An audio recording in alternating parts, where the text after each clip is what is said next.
Cuando las personas me preguntan acerca de el fin del mundo, yo siempre les digo que la Iglesia no sabe ni el día ni la hora, que la Sagrada Escritura no nos da ninguna información acerca de cómo calcular el tiempo. Pero lo que sí que nos da son signos. Hay signos en la Biblia para que la generación a la que le toque vivir el Apocalipsis sepa que está en el Apocalipsis.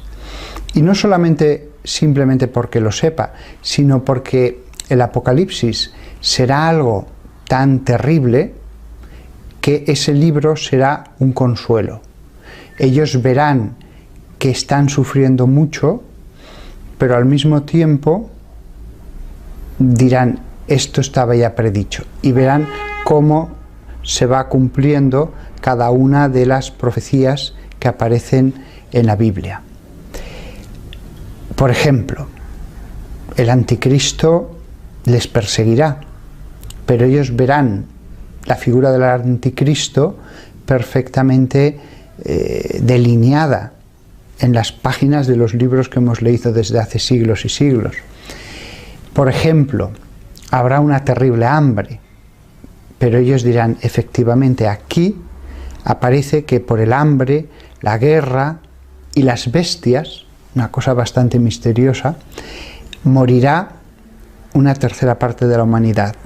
Es decir, los sufrimientos serán muy grandes, pero ellos tendrán también la completa seguridad de estar viviendo un tiempo bíblico, un tiempo predicho, un tiempo que, como verán que se va a ir cumpliendo sello tras sello, copa de la ira tras copa de la ira, también saben con la misma seguridad que van hacia la victoria de Cristo, hacia el triunfo del bien. Por eso, tanta gente a lo largo de la historia ha leído el libro del Apocalipsis y no se han cumplido todos los signos que aparecen allí. Se podía cumplir alguna vez parcialmente algún signo, pero no todos. Por ejemplo, durante la Segunda Guerra Mundial había una figura, la de Hitler, que recordaba totalmente a la del anticristo, totalmente. Había guerra, toda Europa y parte de Asia. Había después otra serie de penalidades, pero no se cumplía el resto de los signos. No hubo peste, no hubo el asteroide que caerá, porque dice la Biblia que una montaña humeante caerá sobre el mar y la tercera parte de las aguas se convertirán en sangre. Pues evidentemente una montaña humeante que cae sobre el mar es un asteroide, un meteorito, lo que sea. Eso no ocurrió. Ni tampoco murió la tercera parte de la humanidad. Es decir, se dieron algunas cosas que sí que eran como prefiguraciones del Apocalipsis, pero ninguno de los signos se dio en plenitud, y sobre todo no se dieron el resto de los signos, porque la guerra pues es una cosa muy amplia, pero si Dios nos ha dicho que este es uno de los signos del fin del mundo, es porque será una guerra totalmente distinta, mucho peor, mucho más extensa que cualquiera que hayamos vivido. El anticristo, ha habido muchas figuras que han sido anticristos, pero cuando se habla de el anticristo es porque uno será el anticristo por antonomasia, aquel ante el cual todos los demás, Hitler, Nerón, Napoleón, Stalin, Pol Pot, parecerán meras figuras de lo que propiamente se estaba prediciendo.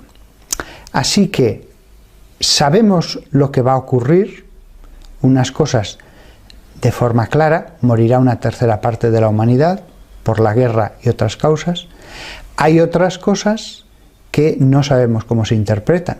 Por ejemplo, el signo del anticristo será el 666, pero nadie sabe cómo hay que interpretar ese número. Cuando llegue el momento, quedará claro, era esto. Y todos los cristianos lo sabrán. No será algo que habrá que descubrir a través de complicados cálculos. No, el 666 se dio como signo. Luego no puede ser algo que solamente puedan descubrir unos pocos entendidos. Así que, como vemos, el Apocalipsis tiene partes muy claras, partes de facilísima interpretación, muy concretas. Habrá un terremoto en Jerusalén y morirán este número exacto de personas. Eso es un signo claro. Y otras partes que son indescifrables hasta que llegue el momento. El 666, por ejemplo, es uno de ellos. O cómo interpretar que se abre la puerta del abismo y salen unos seres con cuerpo de caballo, cabeza de león y cola de escorpión. Solo lo sabremos cuando llegue el momento. Entonces sabremos si es algo metafórico o es algo más literal. Después hay cosas dudosas. En medio de lo que sabemos con total seguridad y de lo que es imposible saber hasta que llegue el momento, hay cosas más dudosas. Por ejemplo, he puesto antes el versículo de una montaña humeante caerá sobre el mar y la tercera parte de las aguas se convertirán en sangre. ¿Significa que la tercera parte de las aguas de los mares se van a convertir literalmente en sangre? ¿O significa que cae un asteroide y que simplemente se tiñen de rojo? ¿O significa el mar, que es la multitud de los pueblos, y que cuando se dice que se tiñe en sangre la tercera parte de las aguas, es que la tercera parte de la humanidad sufre la guerra? Pues no está claro, porque hay otro versículo en el Apocalipsis en que se dice que hay una mujer tumbada junto al mar. Y después, más adelante, San Juan nos dice que esa mujer es la Gran Babilonia, una ciudad que ha extendido el pecado por todas partes. Y le dice el ángel, y el mar que ves al lado es el mar de las gentes, de todos los pueblos que están junto a ella. Con lo cual, hay cosas seguras cuya interpretación no hay la menor duda, hay cosas que no hay forma de saber y hay cosas dudosas. El error viene cuando alguien está convencido, ahora estamos viviendo el Apocalipsis, y trata de buscar algún detalle en el mundo que case con esos versículos. Ese es el error. Buscar algún detallito, eso no vale. Son signos claros, evidentes, que todo el mundo tiene que entender, que son, por ejemplo, cuando vino el Mesías a la tierra, los profetas lo habían predicho. Todo el mundo veía claramente que Jesús podía ser el Mesías. Todo el mundo veía que él estaba haciendo curaciones, expulsando demonios, etc. No era algo solamente al alcance de unos pocos entendidos. Muchas personas se preguntan si el Apocalipsis coincide plenamente con el fin del mundo. Yo siempre había identificado el fin del mundo con el Apocalipsis, como siempre se ha hecho normalmente, pero en los últimos decenios ha aparecido toda una corriente de pensamiento que distingue entre fin de los tiempos y fin del mundo. El fin del mundo sería el final absoluto de la historia, cuando ya vendrá Jesucristo y se producirá la resurrección de los muertos, mientras que el fin del mundo, dicen algunos, sería una especie de apocalipsis previo, pero después hay un tiempo de paz, de prosperidad para la Iglesia.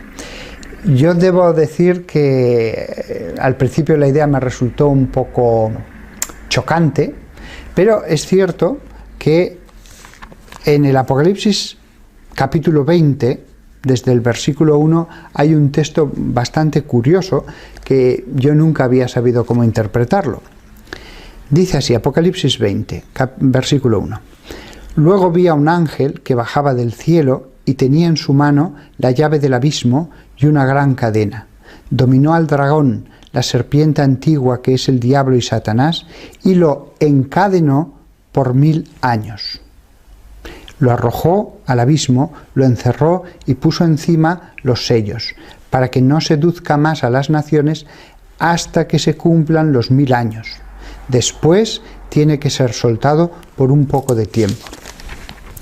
Bueno, este versículo ocurre después ya que el Apocalipsis nos ha hablado de los distintos castigos que caen sobre el mundo, los sellos, las copas de la ira, etc. Sí, no iría contra la doctrina católica el que afirmara que hay una especie de fin de los tiempos, de grandes castigos, de apocalipsis, digámoslo así, y después un tiempo de 1000 años en el que el dragón es encadenado, en el que la Iglesia tiene una época de esplendor, de paz, de progreso, y después que vendrá ya el fin definitivo del mundo.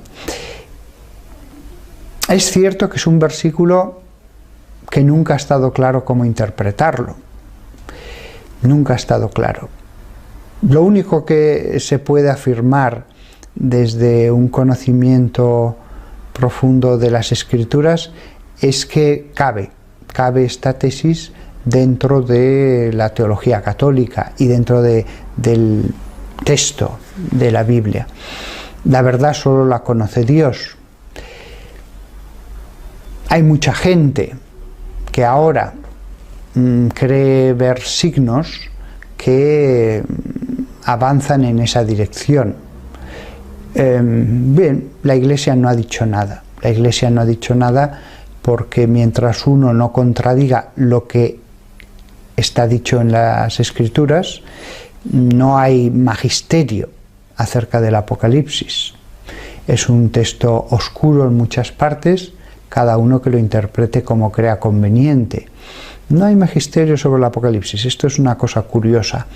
Lo hay sobre muchos aspectos de la moral, sobre muchos aspectos de cristología, de mariología, de la eclesiología, pero sobre el fin del mundo no.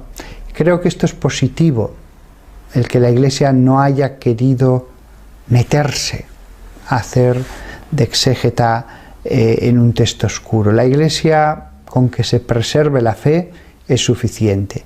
Y cuando a veces a la Iglesia le preguntan acerca de un versículo, dice: nosotros tenemos este versículo, interpretadlo como vosotros creáis conveniente. Hoy día hay muchas apariciones marianas y la Iglesia pues no tiene que decir la última palabra de cada una de ellas. Realmente investigar las cosas lleva mucho tiempo y tampoco podemos pretender dar una respuesta autoritativa a cada persona que en el mundo dice que tiene un mensaje de la Virgen. La Iglesia en eso, de un modo prudente, actúa con un criterio selectivo de acuerdo a la relevancia.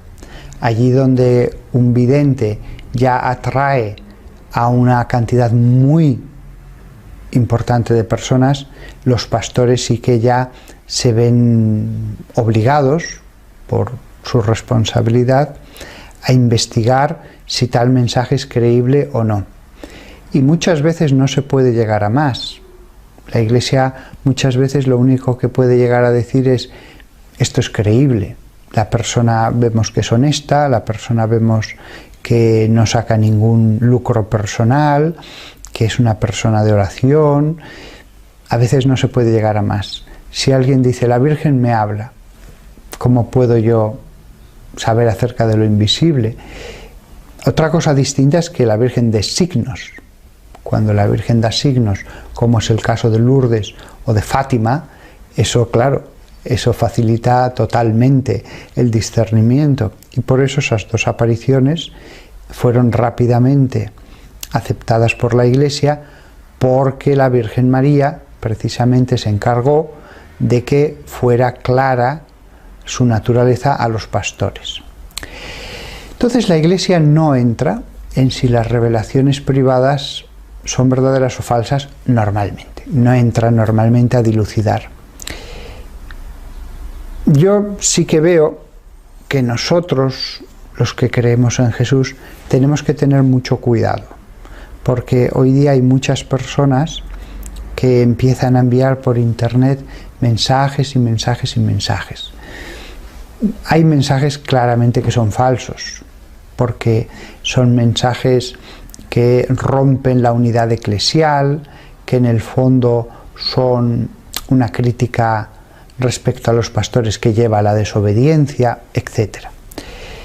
Otros, su contenido no es contrario a la fe, podría ser verdad. Sí que es cierto, hablando ya del tema del fin del mundo, que es lo que nos ocupa hoy aquí, que en Fátima se dice en el tercer secreto, que fue revelado en el año 2000 por el cardenal Ratzinger, que había estado guardado en una caja fuerte del Vaticano, sin darse a conocer, en un sobre, que había sido dictado por Sor Lucía. Sí que es cierto que se habla de la montaña, de los mártires, del Papa huyendo de Roma, del Papa teniendo que huir sobre cadáveres de sacerdotes, obispos y cardenales, y que el Papa finalmente cae asesinado. En aquel momento en que se revela el secreto, se da una interpretación, por supuesto no es dogma de fe, puede uno pensar que en vez de ser hechos del pasado, como fue la interpretación que se da, más bien se refiere a hechos del futuro, sin negar la primera interpretación. Yo, mi opinión personal es que el tercer secreto de Fátima, el de la montaña, y todas las personas católicas que mueren, secreto que se puede consultar, yo lo he hecho en la página oficial del Vaticano, allí se colocó el texto, incluso se escaneó la hoja original para que nadie tuviera la duda de que la Iglesia había ocultado alguna parte. Mi opinión personal es que la Virgen de Fátima dice, durante la Primera Guerra Mundial, si los hombres no dejan de ofender a mi hijo, vendrá una guerra peor. Esta guerra acabará, pero si los hombres no dejan de ofender a mi hijo, vendrá una guerra peor. Y Rusia invadirá grandes partes de la tierra. Eso ha sucedido. La Primera Guerra Mundial acabó, como dijo la Virgen, vino la Segunda y Rusia, la Unión Soviética, invadió muchas partes de la tierra. El problema es el comienzo de esa profecía. Si los hombres no dejan de ofender a mi hijo. Es decir, el mensaje de Fátima se circunscribe en la línea de los mensajes proféticos. Dios intenta, cuando una sociedad entera se aleja de los mandamientos de Dios, se aleja de Dios mismo, se va convirtiendo en algo más perverso, Dios intenta primero acercar a esa sociedad así a través de cosas buenas, predicadores, determinados hechos espirituales, milagros. Siempre hay una fase en la que Dios, como buen padre, intenta atraer a sus hijos para que abandonen el mal camino. Ahora bien, si de ningún modo sus hijos abandonan el mal camino y Dios, digámoslo así, ya ha acabado todas las posibilidades de atraerlos a través de la dulzura, de la bondad, llega un momento que da el castigo. Y no solamente eso, aunque no usara el castigo, llega un momento en que es necesario hacer una purificación. Dios hizo una purificación en el diluvio universal. Dios ha hecho más purificaciones a lo largo de la historia. Ahí tenemos el caso de la invasión por parte de Asiria del reino de Judá. Un historiador agnóstico simplemente dirá unos ejércitos de un imperio invaden un reino. Los profetas nos dicen no. El imperio que hay al oriente, Asiria, puede ser todo lo poderoso que quiera. Mientras Dios no permita que Judá sea invadida, este reino será independiente, el templo seguirá dando gloria a Dios. Luego, si los asirios van a invadir este reino, lo que tenéis que ver en eso es la mano de Dios. Dios lo permite como purificación. Y efectivamente, después del exilio, el pueblo de Israel volvió mucho más purificado. El castigo fue duro, el exilio, pero después el pueblo de Israel abandonó la idolatría totalmente, se volcó mucho más en las Sagradas Escrituras. Entonces, eso vemos que es una constante en toda la Biblia. Los reyes de Israel que se alejan de Dios son castigados. Es cierto que hay un castigo en el más allá. Es cierto que hay personas que solamente vemos el castigo, lo veremos, perdón, en el más allá. Pero ya aquí en la tierra vemos muchas veces cómo las personas, las familias o los pueblos enteros son a veces castigados, sobre todo cuando los pecados llegan ya a cierto nivel. Eso es lo que podemos pensar de un modo razonable que va a suceder con toda la civilización del siglo XXI. ¿Por qué? Porque esto no es que un país se haya alejado de Dios, ni siquiera todo un continente. Realmente observamos cómo todo el mundo, el entero planeta, la civilización global en la que estamos, cada vez está alejándose más de los mandamientos de la ley de Dios. Cada vez se va implantando más la vida sin Dios, una vida en la que nos preocupamos del trabajo, de tantísimas cosas, la cultura, el arte, pero Dios no. Dios se relega a la vida personal, ya no la esfera pública, y cada vez más esa esfera personal se está haciendo más pequeña. Eso es evidente en Europa. Europa va camino de convertirse en un continente de agnósticos y ateos, y cada vez más agresivos contra los creyentes en general y la Iglesia en particular. Claro, la vida es un tiempo de prueba. Si Dios ve que el tiempo de prueba, en vez de mejorar a sus hijos, los está empeorando, lo lógico es que Dios intervenga. Si la sociedad se convierte en una máquina creadora de perversión de las almas, lo lógico es que Dios destruya esa máquina. El problema es que la máquina es la sociedad entera. El problema es que no hay un aparato que esté haciendo peores a las almas. El problema es que son los seres humanos los que todos juntos están malignizando las almas de los que se incorporan a esa sociedad. Yo, por más vueltas que le doy, cuando ya lo has probado todo, la única solución es purificar. Y purificar a través del sufrimiento, de la guerra, de todas las cosas que aparecen en el Apocalipsis. En ese sentido, ha habido ya muchos apocalipsis pequeños en la tierra. La Segunda Guerra Mundial fue un pequeño apocalipsis. La Revolución Francesa y todas las guerras napoleónicas fueron un pequeño apocalipsis. Podríamos seguir revisando la historia.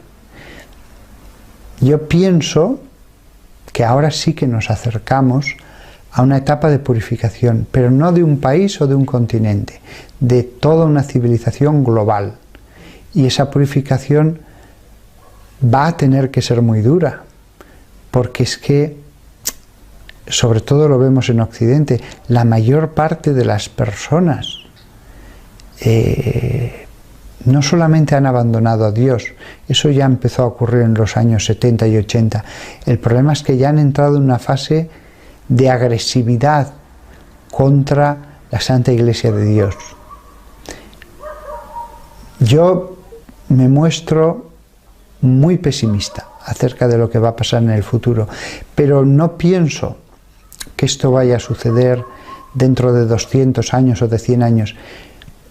Tal como ha evolucionado de rápido la sociedad, yo creo que Dios va a intervenir en esta generación. Dejar una generación más entera o dos solo serviría para que las cosas se pusieran peor. Entonces yo creo que como padre, Él va a hacer lo posible para que esta maquinaria que lleva a la condenación se detenga. Y creo que el tiempo que nos da no es que nos esté haciendo esperar porque sí. Todavía nos da tiempo para la conversión, todavía nos da tiempo para cambiar.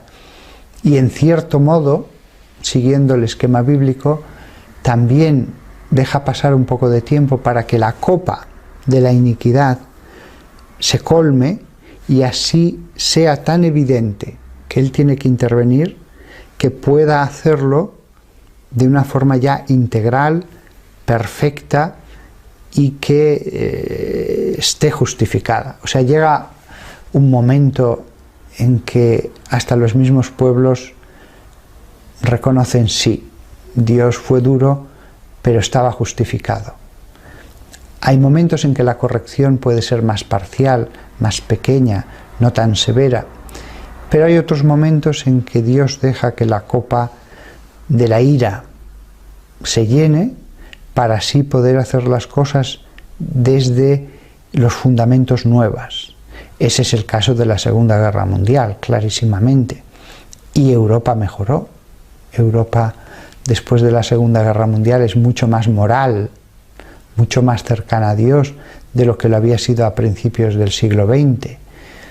Eso se ve sobre todo en materia sexual, pornografía, etc.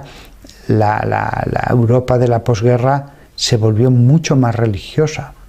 Eso está clarísimo. Pero después, a partir de los años 70, finales de los 60, comienza a haber todo un movimiento en el que empieza a llamarse a la juventud a la rebelión, a seguir caminos contrarios a la religión, caminos de pesimismo, de ateísmo. Fue la época dorada del comunismo en las universidades, entre los intelectuales, y eso acabó extendiéndose ya a toda la población. Pero el cambio fue en los años 70. Podía haber seguido la sociedad de Europa y Estados Unidos viviendo de un modo más, vamos a decirlo así, puritano en todos los aspectos, yendo a misa, honrando a Dios, etc. Hasta el año 2020, sí. Pero de hecho, empezó a cambiar en ese momento. ¿Por qué hay una persona que actualmente va a misa, hace su ratito de oración, hace un retiro espiritual cada año, es buena, y en un momento de su vida empieza a alejarse, empieza a enfriarse, empieza a cambiar? La libertad humana, el libre albedrío. Pero eso no es matemático, no tiene que ocurrir a un ser humano en este momento de la vida. Puede ocurrir ahora, o pudo ocurrir 10 años antes, o puede ocurrir 20 años después, o puede no ocurrir nunca. Lo mismo que pasa con las personas, pasa con las sociedades. Europa y Estados Unidos comenzaron a cambiar en los años 70. Podían haberlo hecho 40 años después, o nunca, o antes. De hecho fue así. Pero desde luego, lo que está claro es que hemos abandonado los caminos de Dios. Yo entiendo que si nos está viendo alguna persona que es no creyente, que es atea, pues no esté de acuerdo para nada en lo que yo estoy diciendo. Él dirá, no, no, la sociedad del siglo XXI va en esta dirección, de liberalidad sexual, de que la religión cada vez quede más reducida en su ámbito y en el número de personas que creen en ella, etc. Yo lo veo bien, estoy contento y feliz y no pasa nada aquí, y ya veréis cómo no pasa nada en el mundo. Yo entiendo esta forma de pensar, pero también el ateo debería darse cuenta de que si Dios existe, a él no le va a dar lo mismo que la gente se esté alejando de él, que la gente esté conculcando los mandamientos que le dio a Moisés, el aborto, la destrucción de la familia, etc. O sea, si Dios existe, hasta el más ateo de los hombres debería entender, ¿no? Claro, si tanto nos alejamos de unos mandatos objetivos como Él los ha dado en la Biblia, pues al final Dios va a tener que intervenir, porque eso es lo que nos dice en la Biblia. Hay que tener en cuenta también, viendo la historia, que cada vez que un pueblo se ha alejado de forma muy radical de Dios, ha habido un castigo divino. Y así lo ha entendido además la población en general. O sea, después de la Revolución Francesa, todo el mundo entendió que aquello era un castigo divino, lo que vino después. Y efectivamente, la sociedad francesa, con la Restauración, se vuelve más religiosa. A veces la gente se olvida de que antes de la Revolución Francesa, la práctica de la religión había caído de un modo escandaloso, y que Francia va a recobrar mucho después que acabó toda esa tormenta. ¿Cómo veo yo ahora que puede venir la purificación? Realmente no estoy muy seguro de cómo va a venir. Lo que sí que veo con claridad es el proceso de descristianización. El proceso de descristianización, y lo que digo son meras opiniones, no va a venir porque echen en un momento dado a los cristianos a los leones. No, no va a haber campos de concentración en los que se confine a los católicos, ni circos romanos. No, no, no. Yo creo que la persecución hoy día va a venir por el campo legal. Es decir, muchos políticos en algún momento van a decir: la Constitución tiene estos valores, ustedes no los están aceptando. Nosotros hemos aceptado el aborto, usted no puede llamarlo asesinato. Si usted lo llama asesinato, yo le voy a poner una querella por difamación, porque esto, según el Código Penal, no es un asesinato. Nuestro ordenamiento jurídico admite el matrimonio homosexual. Vamos a aprobar leyes contra la homofobia, y entonces, si usted manifiesta su disenso respecto al matrimonio homosexual, adopción de niños, lo que sea, nosotros, de acuerdo a esta ley, le vamos a poder poner ante un juez y le vamos a poder poner multas, cada vez crecientes, cada vez peores.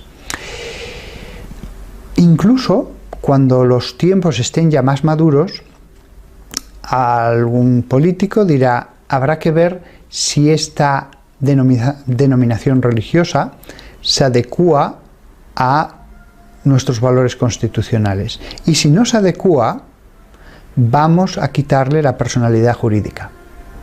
No tener la personalidad jurídica, ¿qué significa? Pues que no puedes abrir una cuenta bancaria a nombre de la Iglesia Católica. Tienes que poner nombres concretos de personas físicas. No puedes tener un seminario a nombre de la Iglesia.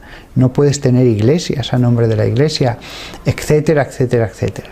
Es decir, quitar la personalidad jurídica a la Iglesia Católica implicaría reducirla a pequeños templos pequeñitos puestos a nombre de personas particulares. Después de una etapa de persecución legal, en que, insisto, casi nadie va a ir a la cárcel, sí que se podrá enviar a la cárcel a personas muy destacadas que una y otra vez a lo mejor pudieran tener cierta relevancia en los medios y que quieran dar un escarmiento público a algún juez, pero a través de multas se puede callar a todo el mundo. Llega un momento en que ya cuando te han puesto 5 multas crecientemente más duras, pues al final no hablas y al final se va estableciendo esa opinión única en la sociedad, y estos son los extremistas, los radicales, los fanáticos, los que nos quieren hacer volver a la Edad Media. Entonces, en un primer momento van a ser multas. Alguno puede acabar en la cárcel en todo caso, pero van a ser muy pocos. Pero yo veo claro que en muchas sociedades europeas el siguiente camino es quitar la personalidad jurídica de todas aquellas denominaciones religiosas que no estén de acuerdo a determinadas cosas como la homosexualidad, con la excusa de la homofobia. Eso nos haría perder las iglesias. Nos haría perder las iglesias. Automáticamente el sostenimiento económico de la iglesia quedaría reducido a casi nada. Y eso que incluso pueden ir más allá, porque pueden decir, no, es que ustedes están fuera de los valores constitucionales, y prohibir incluso todo tipo de reunión de aquellas denominaciones que no se adecúen a esos valores. Es decir, entraríamos ya en una situación como la de China, con una iglesia patriótica y una iglesia clandestina. A la iglesia patriótica le permites tener templos, le permites todo. A la iglesia clandestina no le permites ni siquiera lugares de reunión. Y si quieres, puedes decir, no, ustedes de hecho están quebrantando la ley, no les permitimos ni reunirse en las casas, porque hemos dejado claro que esta denominación no cumple los requisitos constitucionales. O sea, la situación puede ser tremenda. El tema de que además se permita una iglesia patriótica, una iglesia constitucional, es peor incluso, porque divide a los cristianos. Empiezan muchos a decir, bueno, yo no estoy de acuerdo, pero voy a esta iglesia. Y en esa iglesia ya se predica lo que el mundo quiere que se predique. Tampoco hay que ser tan extremista, tampoco creas división, y al final la gente que va a una iglesia lo normal es que acabe pensando lo que se piensa, lo que se dice en esos sermones. Así que soy muy pesimista respecto a lo que va a suceder. Ahora bien, si la sociedad en los próximos 20 años va por este camino, la sociedad va a seguir su proceso de degradación.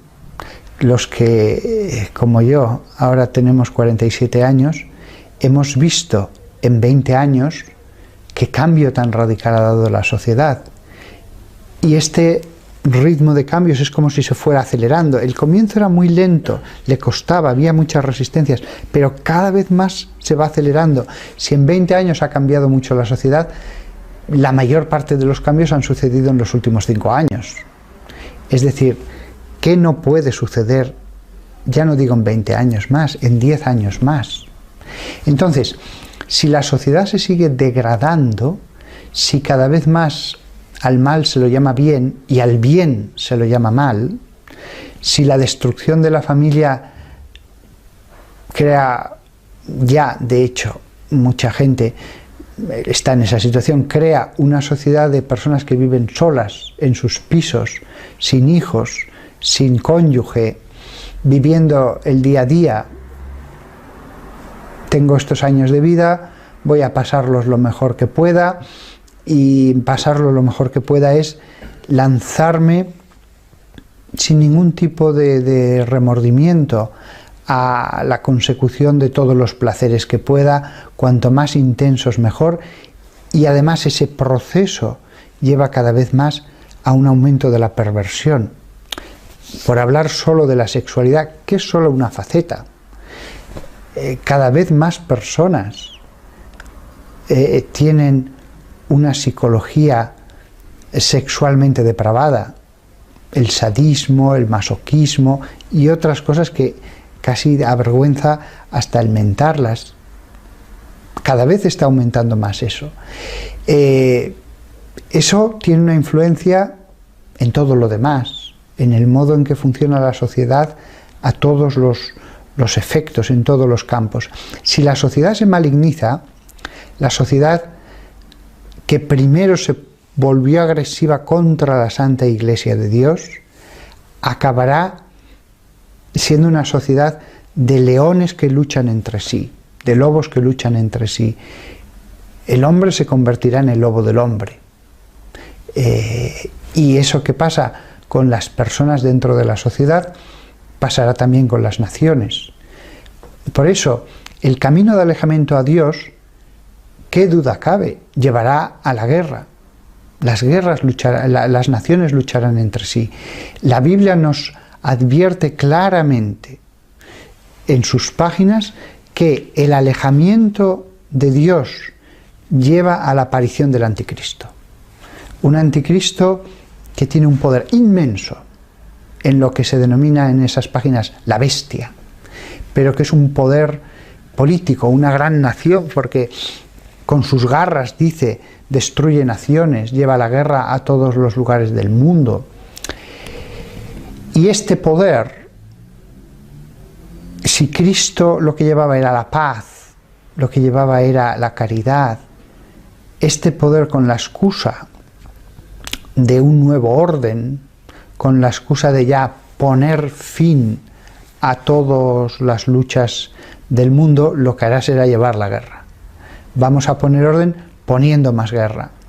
Vamos a acabar con esta sociedad tan poco racional, imponiendo nuestra forma de pensar. Siempre el anticristianismo se presenta como la superposición de una forma de organizar la sociedad que es la racional, que es la moderna. Y allí, en esa etapa final que se nos describe en las páginas de la Biblia, allí ya sí que hay sangre. Y todo este conjunto de situaciones lleva al hambre, lleva a la peste, y ya finalmente la coronación de toda esta destrucción de la sociedad, que en este mundo es una sociedad global, el mundo, es ya las últimas copas de la ira. Castigos que directamente vienen de la mano de Dios, para que así los hombres entiendan la naturaleza de lo que les está pasando. Esto no es algo meramente humano. Detrás hay todo un sentido teológico. Eso es el Apocalipsis. Yo creo que, dados los fundamentos que hemos puesto, no es descabellado pensar que en esta generación, en 20 años, podemos vernos abocados a una purificación de caracteres verdaderamente apocalípticos. Nadie sabe el día ni la hora. No hay forma de calcular fechas. Yo digo 20 años usando el sentido común, viendo todo lo que se ha degradado la sociedad. Esto no puede prolongarse mucho más, me parece a mí. Pero yo puedo estar equivocado. Lo que pasa es que son tantos y tantos los que, llevando una intensa vida de oración, las personas más espirituales, y todos han llegado a esta misma conclusión: vamos a ver grandes cosas muy malas en muy poco tiempo. Una cosa sobre la que muchos me preguntan es sobre los 3 días de oscuridad. Se ha extendido entre muchas personas la creencia de que en el tiempo de la tribulación vendrán 3 días en que todo estará en tinieblas. Bueno, en el libro del Apocalipsis, capítulo 6, versículo 12, se dice: cuando abrió el sexto sello, el ángel, se produjo un violento terremoto, y el sol se puso negro como un paño de crin, y la luna toda como sangre, y las estrellas del cielo cayeron sobre la tierra, como la higuera suelta sus higos verdes al ser sacudida por un viento fuerte, y el cielo fue retirado como un libro que se enrolla, y todos los montes y las islas fueron removidos de sus asientos. El sol se puso negro como un paño de crin. La crin es el pelo negro.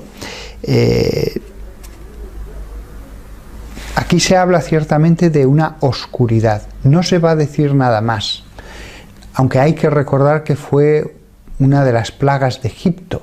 Egipto entero, el reino quedó bajo la oscuridad, y sin embargo en los campamentos de los hebreos seguía habiendo luz. Bien, de acuerdo a lo que hemos leído, si el sol se pone completamente negro, y expresamente se dice eso, como un paño de crin, habrá oscuridad. Oscuridad, terremotos, peste, hambre, todo ello siguiendo un orden. Es decir, el Apocalipsis no es simplemente un tiempo de tribulación. El Apocalipsis es la tribulación de las tribulaciones, la suma de todas las tribulaciones, es la tribulación con mayúscula.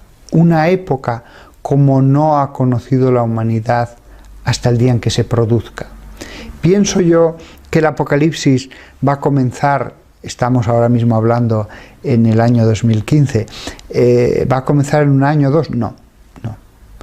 Pero sí que veo que en los próximos 5 años se puede producir tal transformación de la sociedad que los ciudadanos, los jueces, los políticos, los tribunales constitucionales, los tribunales supremos se vuelvan muy agresivos contra la Iglesia, y finalmente que la quieran erradicar, porque es lo que la masa va a pedir. En la medida en que una sociedad se degrada moralmente, cada vez hay menos democracia. En la medida en que una sociedad es más virtuosa, los hombres son más honestos, son más enteros, moralmente hablando, la sociedad tiene su democracia más protegida. En la medida en que todos sean más corruptos, la democracia va cayendo en el principado, va cayendo en el imperio, lo que le sucedió a Roma y ha sucedido en tantas sociedades a lo largo de la historia, que comenzaron de un modo más democrático y poco a poco fueron perdiendo esos derechos y esas libertades y concentrando el poder. Entonces, pienso que ahora sí que estamos a muy pocos años de una pérdida progresiva de la democracia. Los países serán cada vez menos democráticos, comenzará una persecución legal contra la Iglesia que cada vez se volverá más rabiosa, hasta querer literalmente que desaparezca, y después es cuando ya, quién sabe, si en 10 años, en 15, en 20, es cuando ya comenzarán a dar fruto las semillas que se han sembrado, a dar fruto consumado, a que el mal de las personas haya afectado tanto a las sociedades, que las sociedades comiencen ya a luchar entre sí, porque sin el Evangelio, sin Dios, sin la ley de Dios, sin el respeto a los mandamientos, pues al final esas concentraciones de poder a lo que llevan es a la lucha de los pueblos. Los pueblos en sí no es que quieran luchar entre ellos, pero cuando ese poder se concentró en grandes monarcas cada vez más autoritarios, cada vez menos sujetos a ningún tipo de ley, eso sucedió claramente en la creación de los grandes estados europeos, pues esos reyes, de forma a veces hasta caprichosa, comenzaron a luchar entre ellos. Y los que sufrían eso era la gente sencilla, el pueblo. Pienso que la concentración de poder en sociedades cada vez menos democráticas, en sociedades sin Dios, nos lleva a un futuro de confrontación.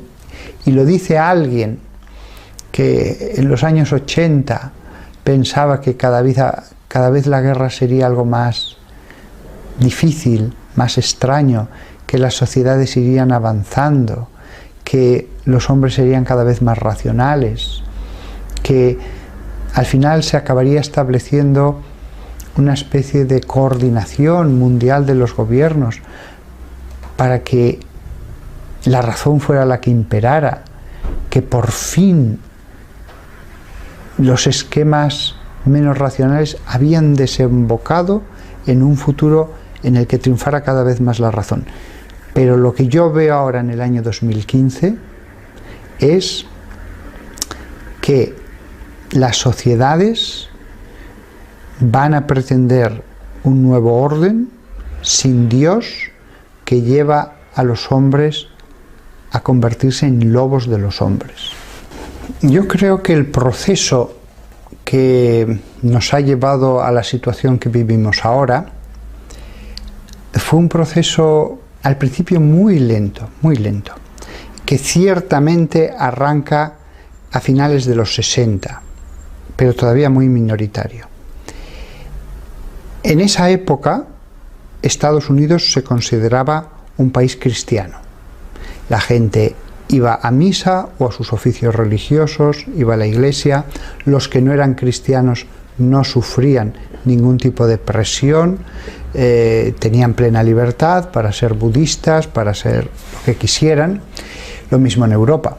A nadie se le hacía presión para que tuviera que hacerse cristiano de ninguna denominación. Pero poco a poco, en esa situación de familias unidas para toda la vida, de moralidad, de respeto a la Iglesia y a los mandamientos de Dios, en esa situación comienza, tanto en la universidad como en el mundo del arte, a sembrarse otro tipo de semillas.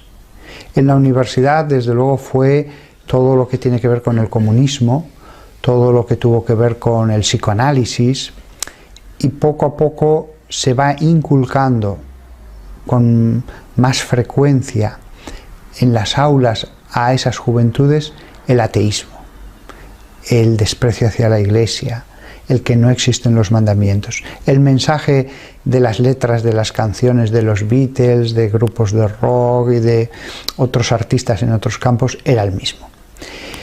Esos jóvenes de la universidad acabaron siendo las élites, tanto en Estados Unidos como en Europa.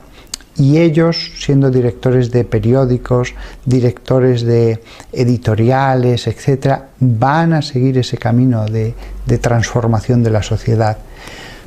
El camino del arte y sobre todo de la música va a seguir incrementando su siembra de malas semillas. Es cierto que después el comunismo pasó, el marxismo pasó, pero ya la sociedad se había alejado de Dios en los años 90. Ya la sociedad, aunque ya no muchos que creyeran en el psicoanálisis, ya se habían alejado de Dios y van a educar a sus hijos de esa manera. Pero todo seguía igual. No, nosotros ya no creemos, pero la sociedad que siga como hasta ahora, la Iglesia que siga como hasta ahora.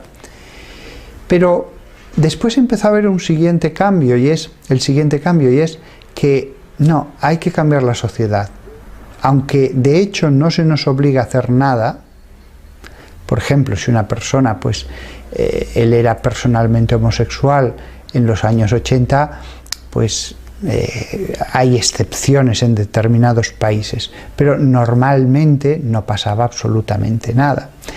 Sin embargo, hay un cambio, y es que ya se intenta cambiar la sociedad. No, a partir de ahora va a haber aborto, a partir de ahora va a haber divorcio, a partir de ahora el matrimonio es esto y no se admite el disenso. Es esto. Ellos dicen, no, pero ¿qué importa? ¿Qué le importa a usted el que nosotros nos podamos casar? ¿Acaso le obligamos a algo? Usted cásese con quien quiera, nosotros es una cuestión de libertad. No, redefinir el matrimonio afecta a toda la sociedad. Toda la sociedad a partir de ese momento tiene que comulgar con esas ideas.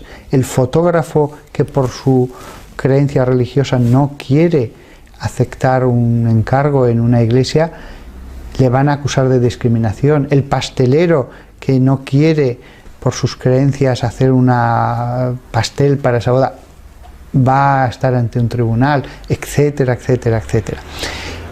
El siguiente paso, evidentemente, era la iglesia, el ataque a la iglesia. Todo esto lo que lleva claramente es una aceleración del proceso. Si en 20 años hemos cambiado esto, en 10 años muchísimo más y en 5 años increíblemente más, en muy poco espacio de tiempo los cambios van a ser mucho más radicales y cada vez más agresivos. Cada vez más agresivos. Antes o después aparecerá la figura del anticristo. Antes o después. Porque en una sociedad de hombres que solamente buscan el disfrute en este mundo, la corrupción de esas personas siempre crece y entre los hombres corruptos siempre acaba produciéndose la concentración de poder. Voy a poner el caso de España, que a mí me parece muy paradigmático. No es porque yo esté en este país, pero es que me parece que es un ejemplo de cómo pueden ser las cosas.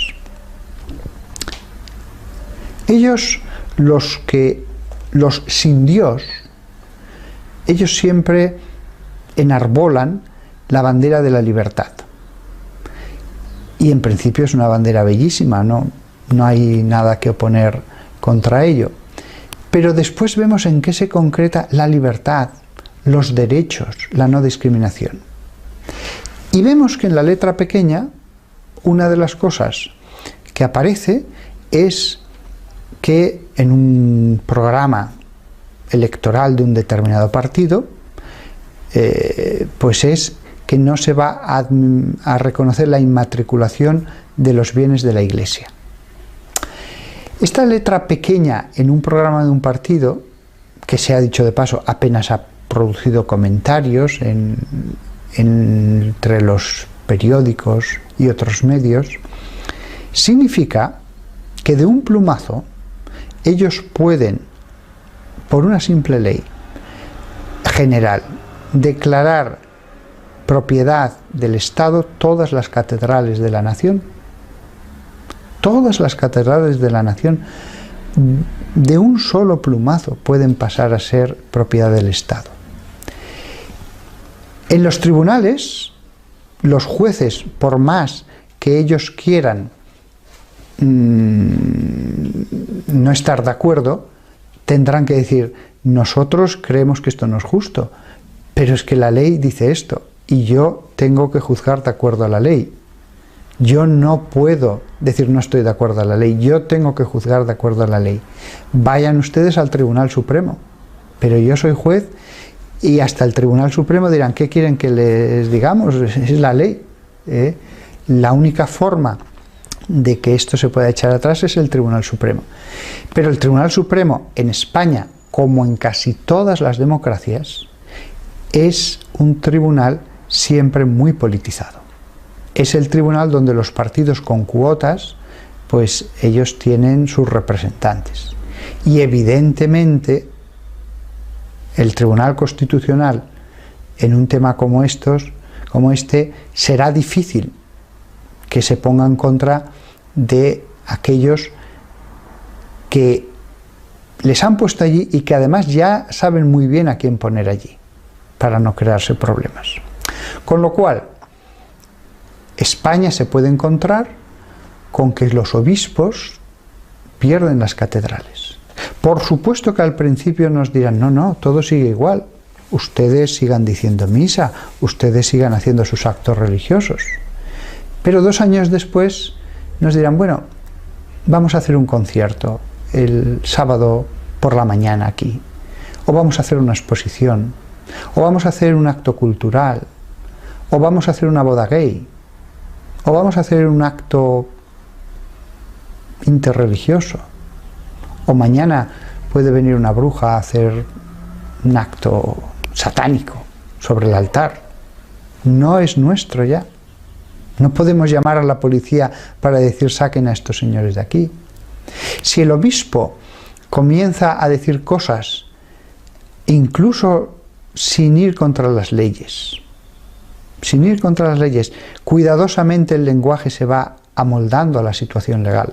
Si el obispo empieza a decir cosas que molesten a los gobiernos, esos gobiernos que tengan titularidad sobre los templos le harán llegar el recado de: si sigue usted por este camino, vamos a poner muchos más conciertos,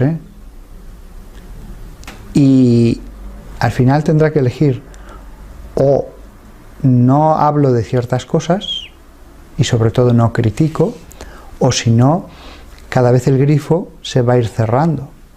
Y además ni siquiera tienen que ocultarse mucho. O sea, mi obispo, por ejemplo, ya ha sufrido 3 demandas ante los tribunales por sus declaraciones, que consideraban que eran homofóbicas.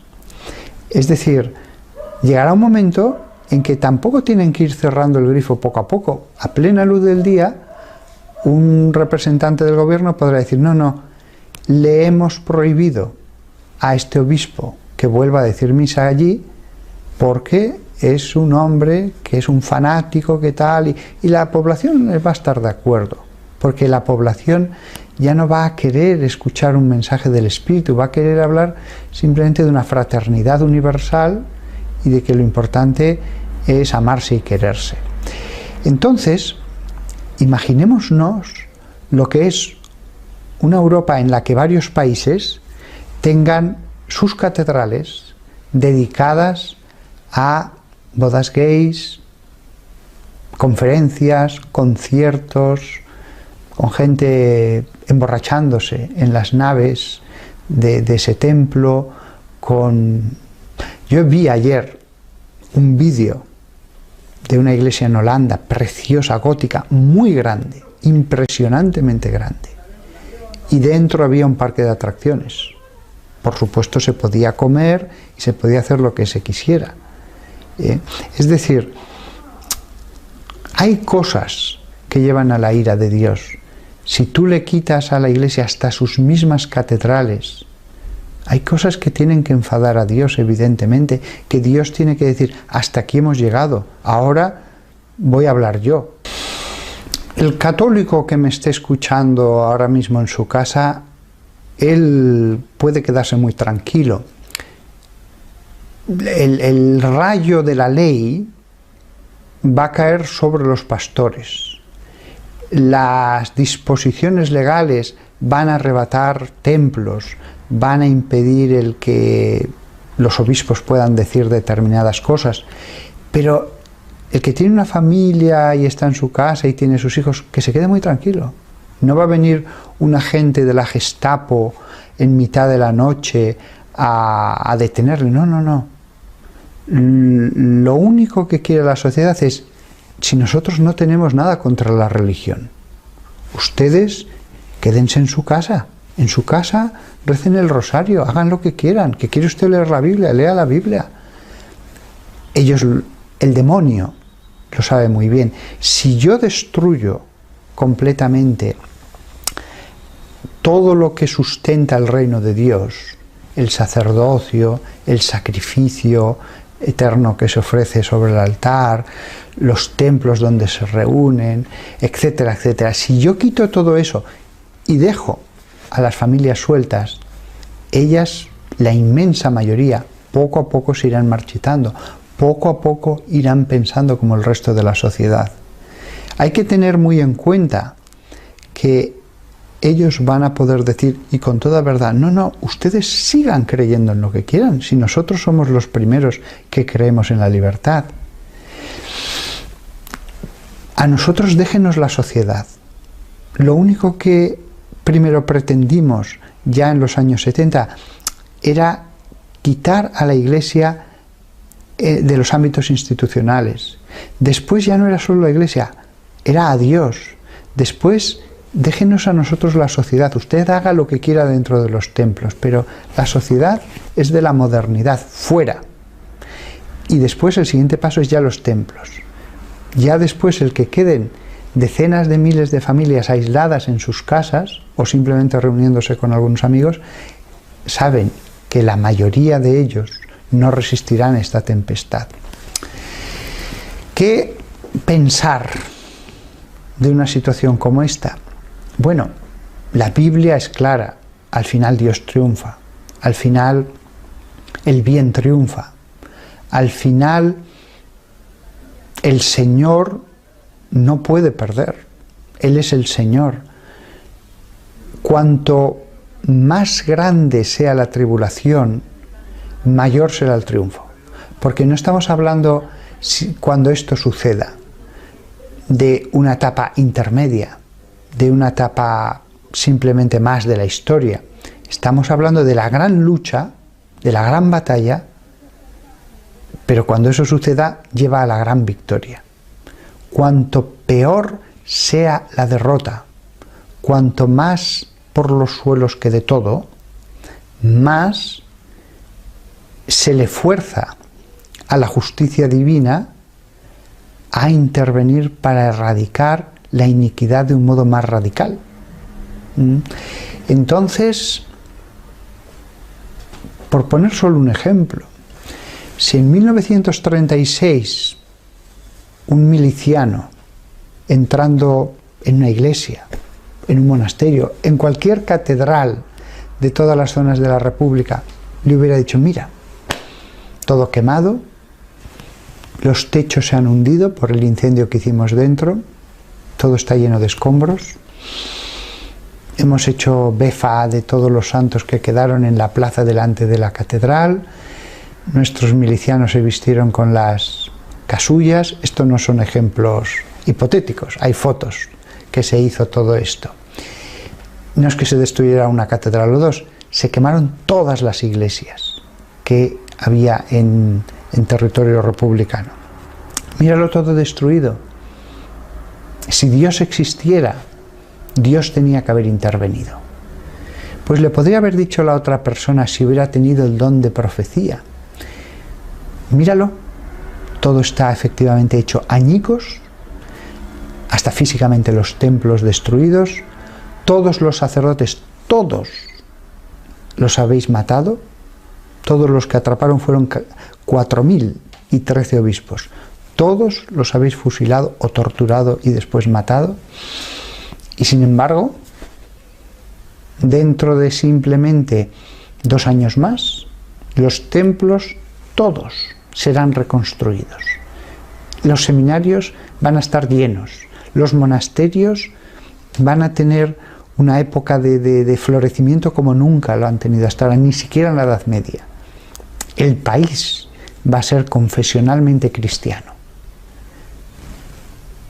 Parecía imposible, y sin embargo, para Dios no hay nada imposible.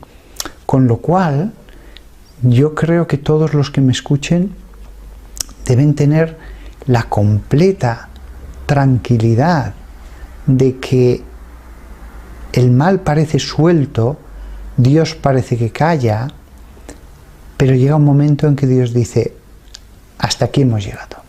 Llega un momento en que Dios dice: ahora soy yo el que va a obrar como Dios. Y en ese momento, cuando Dios lo disponga, insisto, yo no sé ninguna fecha, no lo sé, yo solamente veo que la sociedad va cada vez más hacia esa apostasía general.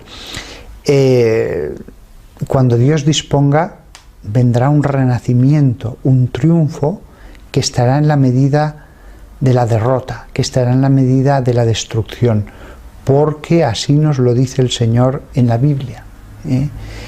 Nosotros no tenemos que alterarnos lo más mínimo, tenemos que hacer bien las cosas, tenemos que orar, hacer bien nuestro trabajo, obedecer a las autoridades en todas las leyes justas, hacer el bien a todos, no odiar a nadie, sabiendo que cuando toda una sociedad toma un camino,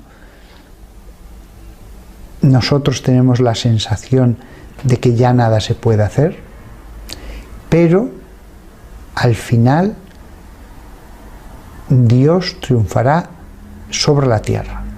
Sobre la tierra, lo dice la Sagrada Escritura, habrá un gran reinado de Cristo. Cristo volverá solo al fin del mundo, pero se nos habla en la Biblia del reinado de Cristo sobre la tierra. Cristo con sus santos reinarán aquí en la tierra. Cristo, como no va a volver hasta el fin del mundo, ese reinado es la Eucaristía rodeada de todos los santos.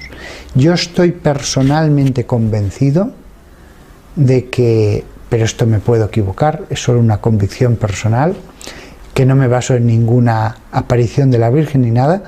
Yo estoy convencido de que al final de mi vida, cuando yo sea un anciano, veré restaurada la cristiandad a un estado purificado, perdón, y que será mejor que en los mejores momentos.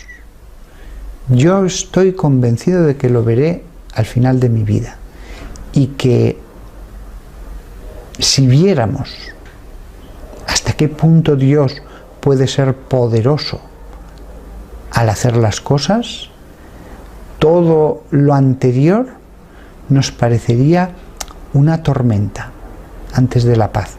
Tormenta que para el que está dentro se le hace muy larga y muy inacabable, pero la tormenta dura solo un tiempo y después viene la luz, el amanecer de una nueva época. Estamos, eso sí que estoy seguro, al final de una época. Estamos al final de toda una civilización. En otras épocas el Imperio Romano pudo necesitar muchos siglos para caer, pero si vemos todos los imperios desde entonces hasta ahora, cada imperio ha necesitado menos tiempo para caer. El Imperio Español fue mucho menos tiempo, el francés menos, el Tercer Reich, incluso el Imperio Británico, en el momento en que ya era un imperio, no tardó tanto después en caer. La reina Victoria era su momento de apogeo, hasta que lo pierden todo fue la Segunda Guerra Mundial, o sea, prácticamente ni medio siglo. Estamos al final de toda una época, al final de toda una civilización. Después viene la cristiandad, después viene el triunfo completo de Dios sobre la tierra y sobre las almas. Y aquellos que sean los extendedores de la mala semilla, aquellos que sean los extendedores de la corrupción, Dios ya se encargará, Él, de que o se conviertan o de ellos no sea el futuro. Va a ser confesionalmente cristiano.